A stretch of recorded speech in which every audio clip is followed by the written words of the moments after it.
Hi everyone. So இன்றைக்கி நம்ம வீடியோவில் என்ன பார்க்க போகிறோம் அப்படின்னா, ஒரு பேசேஜ் வந்து கொடுத்தாச்சு. இந்த பேசேஜை எப்படி இங்கிலீஷில் ட்ரான்ஸ்லேட் பண்ணணும் அப்படின்றதுக்கான கீவேர்ட்ஸை நான் கீழே கொடுத்துட்டேன்.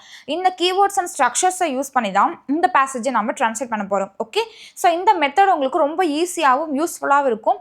ஸோ வீடியோவை ஸ்கிப் பண்ணாமல் பாருங்கள். Okay, done. ஸோ இப்போ ட்ரான்ஸ்லேட் பண்ணலாம்.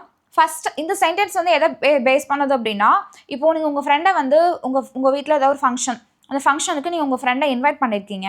பட் அந்த ஃபங்க்ஷனுக்கு அவங்க வரலை. பட் நீங்கள் அடுத்த நாள் அவங்கள பார்த்து கேட்குறீங்க, நீ ஏன் நேற்று ஃபங்க்ஷனுக்கு வரல? நான் உனக்காக வெயிட் பண்ணிட்டு இருந்தேன், நீ வருவேன்னு நான் எக்ஸ்பெக்ட் பண்ணேன், எல்லாரும் உன்னை பற்றியே கேட்டுட்டு இருந்தாங்க. ஸோ இப்படி சொல்லுவோம் இல்லையா? ஸோ இந்த கான்வர்சேஷனை எப்படி இங்கிலீஷில் ட்ரான்ஸ்லேட் பண்ணுறது அப்படின்னு தான் பார்க்க போகிறோம். ஸோ இந்த சென்டென்ஸ் தான் நான் இங்கே கொடுத்துருக்கேன். ஸோ இதை பார்க்குறதுக்கு முன்னாடி கீவேர்ட்ஸை ஃபஸ்ட் நான் எக்ஸ்பிளைன் பண்ணிடுறேன். கீவேர்ட்ஸ் பாருங்கள். இந்த சென்டென்ஸில் எங்கே WH வேர்டை யூஸ் பண்ணி கொஷின் வருதோ, அதாவது என்ன, எப்போ, எப்பொழுது, எங்கே, இந்த மாதிரியான வார்த்தைகளை உபயோகப்படுத்தி வரக்கூடிய அந்த ஸ்ட்ரக்சரை, அந்த கேள்வி வாக்கியத்தை இந்த ஸ்ட்ரக்சரில் தான் யூஸ் பண்ணணும், எழுதணும். ஓகே, ஃபார்மேட் வந்து கொண்டு வரணும். எடுத்த உடனே அந்த WH வேர்டை தான் ஃபஸ்ட் எழுதணும். அந்த என்ன, ஏன், எப்படி, எப்பொழுது அப்படின்னு. அதுக்கப்புறமா ஆக்சிலரி வேர்ப் எழுதணும். அடுத்தது வேர்ப் ஃபர்ஸ்ட் ஃபார்ம் எழுதணும். Okay, done. ஸோ என்ன ஆக்சிலரி வேர்ப் அப்படின்றத நான் சொல்கிறேன். அடுத்து இதில் இந்த வாக்கியத்தில் எந்த இடத்துல பாஸ்ட் கண்டினியூஸ் ஆக்ஷன் வருதோ, அதாவது நான் சாப்பிட்டு கொண்டிருந்தேன், நான் காத்து கொண்டிருந்தேன், நான் தூங்கி கொண்டிருந்தேன், நான் எழுதி கொண்டிருந்தேன், அந்த மாதிரி பாஸ்டில் ஒரு செயல் வந்து நான் ஒரு விஷயத்தை செய்து கொண்டிருந்தேன் அப்படின்னு சொல்கிற இடத்துலலாம் நம்ம இந்த ஸ்ட்ரக்சரை யூஸ் பண்ணணும். எடுத்தோடனே சப்ஜெக்ட் யூஸ் பண்ணணும், அடுத்து வாஸ் ஆர் வேர் யூஸ் பண்ணணும், அப்புறம் வேர்பு கூட ஐஎன்ஜி சேர்த்து எழுதணும். சரியா? அடுத்தது பாருங்கள், இது வந்து என்னென்னா செய்து கொண்டு இருந்தேன், இது செய்து கொண்டே இருந்தேன். ஓகே, எல்லாரும் உன்னை பற்றியே கேட்டுக்கிட்டே இருந்தாங்க அப்படின்னு சொல்கிறோம் இல்லையா? அப்போது இந்த இடத்துல இது வந்து பாஸ்டில் செய்து கொண்டே இருந்தேன் அப்படின்னு சொல்கிறது, ப்ரெசன்ட் கிடையாது. ஓகே, ஸோ அப்போ பாஸ்டில் அந்த விஷயத்தை செய்து கொண்டே இருந்தேன் அப்படின்னு சொல்லும் பொழுது கெப்ட் யூஸ் பண்ணணும். கெப்ட்க்கு அப்புறமா வேர்ப் கூட ஐஎன்ஜி சேர்த்து சொல்லணும். ஓகே, இது என்னென்னா இதுக்கும் டிஃப்ரென்ஸ் இருக்குது. இது என்னென்னா செய்து கொண்டு இருந்தேன், அவ்வளோதான்.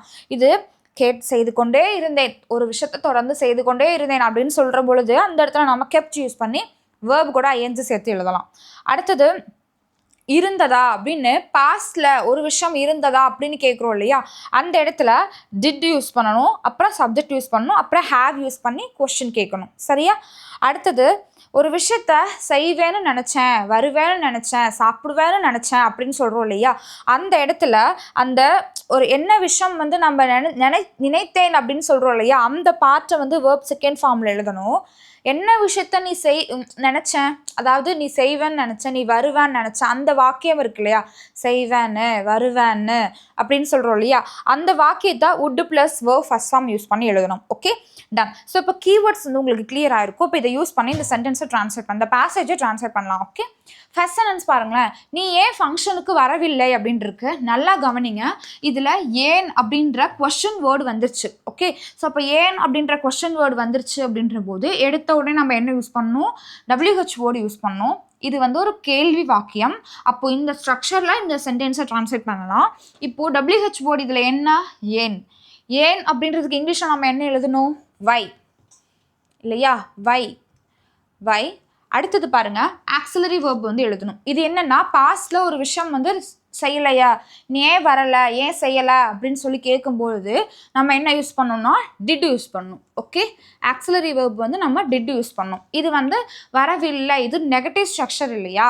அப்போது இந்த டிட்டுக்கு பக்கத்தில் நம்ம நாட் யூஸ் பண்ணணும். ஓகே, ஸோ அப்போ டிட் நாட் அப்படின்றத நான் ஷார்ட்டாக நான் டிடன்ட் அப்படின்னு போடுறேன்.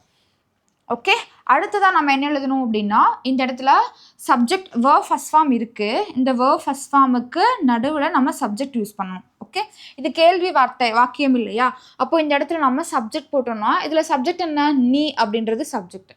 அப்போ இந்த இடத்துல நம்ம யூ, வை டிடன்ட் யூ, அப்புறம் வேர்ப் ஃபர்ஸ்ட் ஃபார்ம் எழுதணும்.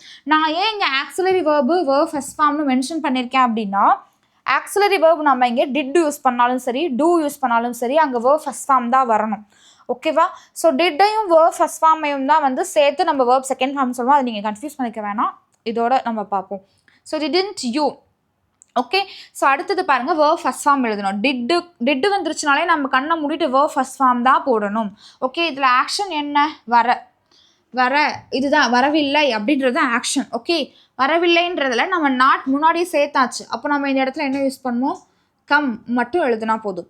வை டிடன்ட் யூ கம்? நீ ஏன் ஃபங்க்ஷனுக்கு வரலை? வை டிடன்ட் யூ கம்னா நீ ஏன் வரவில்லை. ஓகே, ஸோ இப்போ ஃபங்க்ஷனுக்கு அப்படின்னு சொல்லும் பொழுது to the function, to the function.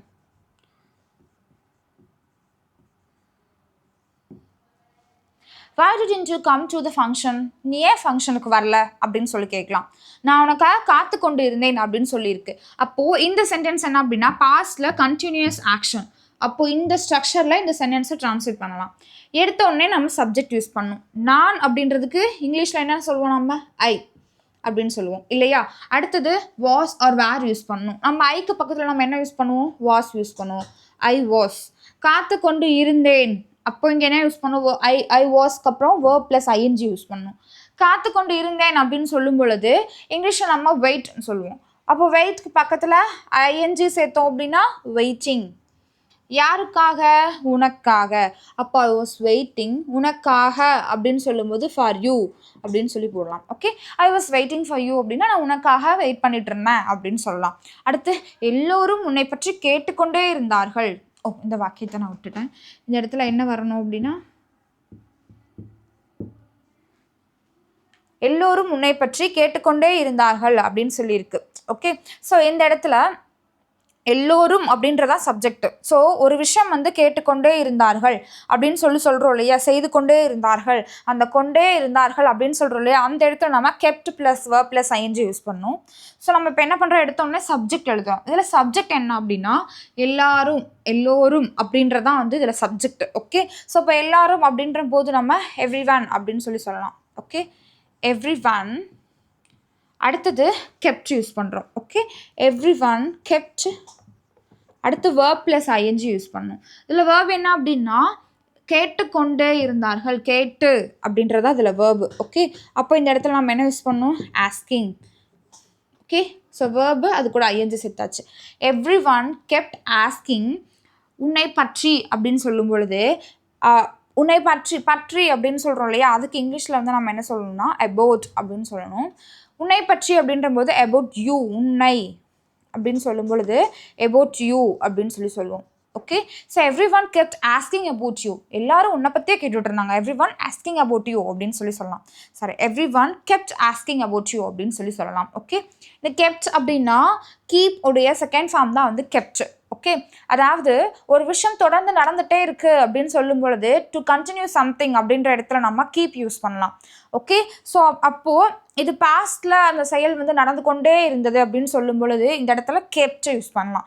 கீப்புடைய second form வந்து கெப்ட். Okay, done. அடுத்தது பாருங்கள், நேற்று உனக்கு வேறு ஏதும் வேலை இருந்ததா அப்படின்னு சொல்லியிருக்கு.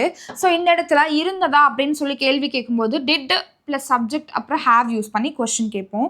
ஸோ அப்போ எடுத்தோடனே நம்ம என்ன பண்ணுறோம்? டிட் யூஸ் பண்ணியாச்சு. டிட்டுக்கு அப்புறமா சப்ஜெக்ட் யூஸ் பண்ணோம். ஓகே, சில சப்ஜெக்ட் என்ன அப்படின்னா உனக்கு அப்படின்றது இல்லை சப்ஜெக்ட். அப்போது டிட் யூ.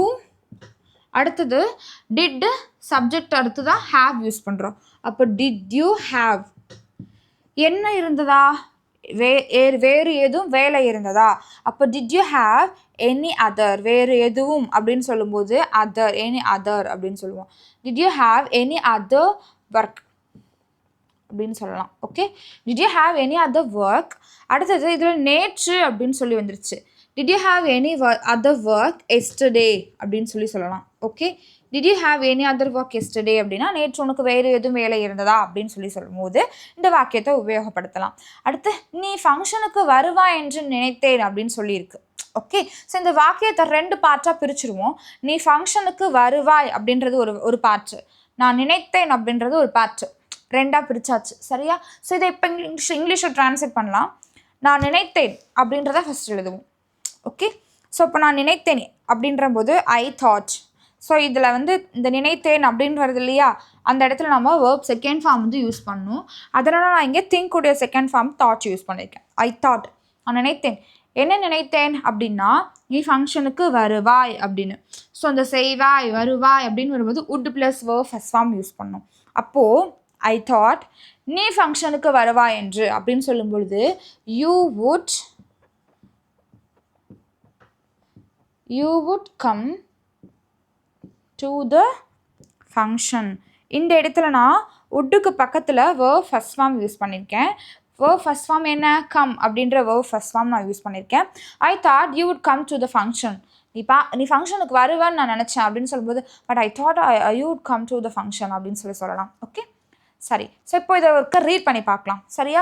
இப்போது நீ ஏன் ஃபங்க்ஷனுக்கு வரல? Why didn't you come to the function? நான் உனக்காக வெயிட் பண்ணிட்டு இருந்தேன், காத்து கொண்டு இருந்தேன். I was waiting for you. எல்லாரும் உன்னை பற்றி கேட்டுக்கொண்டே இருந்தார்கள். Everyone kept asking about you. நேற்று உனக்கு வேறு வேலை எதுவும் இருந்ததா? Did you have any other work yesterday? நீ ஃபங்க்ஷனுக்கு வருவாய் என்று நினைத்தேன். I thought you would come to the function. அவ்வளோதான், சிம்பிள். ஸோ இந்த வீடியோ உங்களுக்கு ரொம்ப யூஸ்ஃபுல்லாக இருந்திருக்கும் நம்புறேன். யூஸ்ஃபுல்லாக இருந்துச்சு அப்படின்னா உங்களோட ஃப்ரெண்ட்ஸ் அண்ட் உங்களுடைய சர்க்கிளில் இருக்கவங்களுக்கு ஷேர் பண்ணுங்கள்.